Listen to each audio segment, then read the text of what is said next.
Hey guys, Delby back at you. Just doing a little more of a deep dive into the moon landing, or the faking of the moon landing conspiracy theory.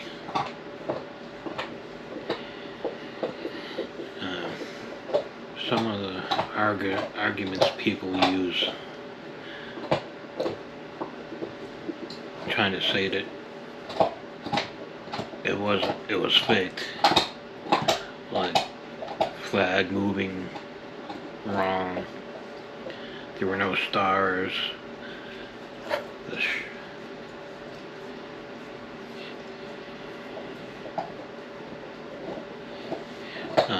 shadows are wrong. There's the thing's called the Van Allen belts that are radioactive. I think that when they landed on the moon, the engine should have created like a crater and should have blown dust up everywhere, and the dust and they're saying the footprints were faked to look staged. Sorry if you guys hear some noise in the background. Gomer got a new bone and is going to town on it.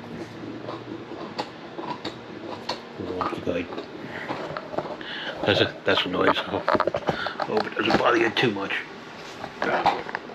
I don't know how much the audio is picking up on that right now. Anyways, back to what I was saying. Some of the stuff engineers and scientists came up with to debunk some of these claims. For example, the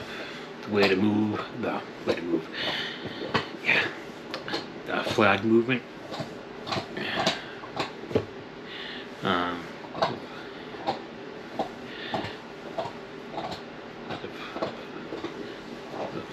Engineers and stuff are saying the flag had a horizontal rod to hold it up, so that's what they put into the ground, stabbed it into the ground to hold it up, and it didn't go limp. And they said it shouldn't have been waving around like it was, but the engineers and scientists are saying that when they had to twist that pole the flag was on to get it into the soil or dust of the surface of the moon. It was kind of hard, so they had to twist it, kind of use the pole as kind of like a drill bit to get it in there, for lack of a better term. Best way I can think of describing it. And, it rippled and kept moving because there's no air resistance on the moon. There's no atmosphere to dampen the motion, but it did stop quickly once it was left alone. One of the other ones was like there was no stars in the video. Like I remember this was 1969. The camera technology isn't anywhere near what it is today. And they had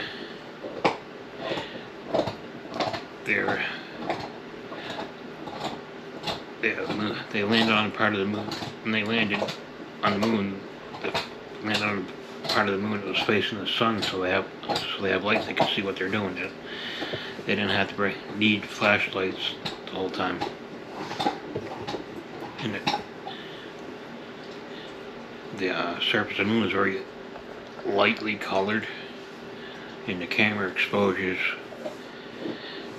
were set to for the bright surface, and it would take longer exposure time to get this stars to show. And in order to get the star, in order to have enough exposure time for the stars to show, everything else would have been just overexposed. It would have been all white now, except for the stars and the dark background. But everything on the surface of the moon would have been overexposed, and just you wouldn't be able to make anything out. The shadows, the moon's surface obviously is hilly and rocky and highly reflective. Whatever I'm not too sure what exactly that dust is on the surface of the moon, what that is, but it's highly reflective. And they're light reflected from the uneven ground, and the wide angle lenses, they call it non-parallel shadows. It's a term I've never heard before, but they say that they look odd, but they're accurate. Apparently, I guess you could have to look this up on how to do this, but you can replicate it on Earth with a. You have to have like one single, be in a dark room, but have like one light source, or something like that.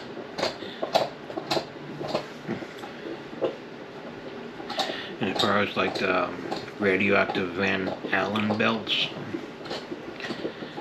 which are radioactive and they're hazardous to humans, but what they're saying, their trajectories that took them through the thinner edges quickly. They're saying it was a total of a few hours of exposure, and the spacecraft and the shuttle, the spacecraft had shielding to help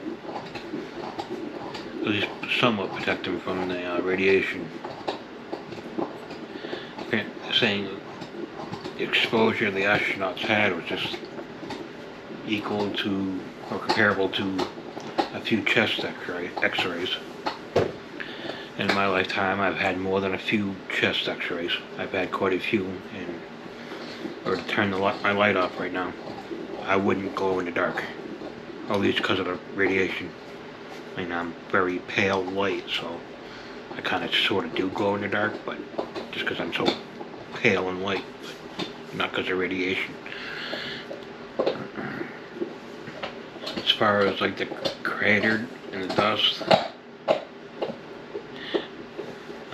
by the time they got close enough to the moon to where the engines would have created like a crater, the engines are so throttled down near touchdown that they're nearly off. And remember, this is the moon. Is not really, like I say, no gravity, but very little.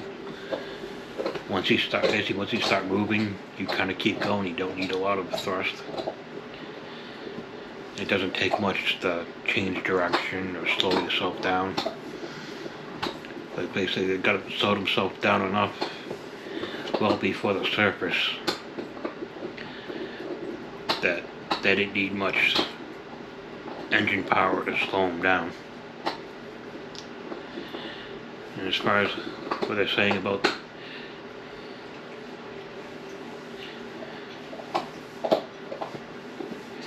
as far as like the dust improvements, apparently the dust on the moon with the lack of like atmosphere, it's a vacuum. It kind of acts like talcum powder, and no air means no. It doesn't billow out like a cloud. Like if you ever seen, I don't know, a helicopter take off on this, and there's like a lot of loose dirt, and it kicks up a bunch of dust, or leaf blower, you try to blow some sand or something, and it makes a big cloud. You need an atmosphere to do that, and air and stuff in a gravity and atmosphere.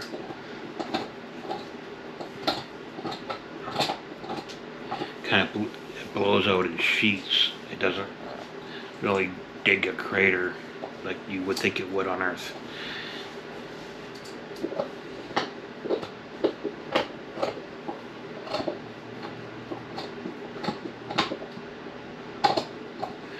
As far as like the footprints, they stay as sharp as they are because there's no wind to erode them or moisture. Moisture can erode stuff too.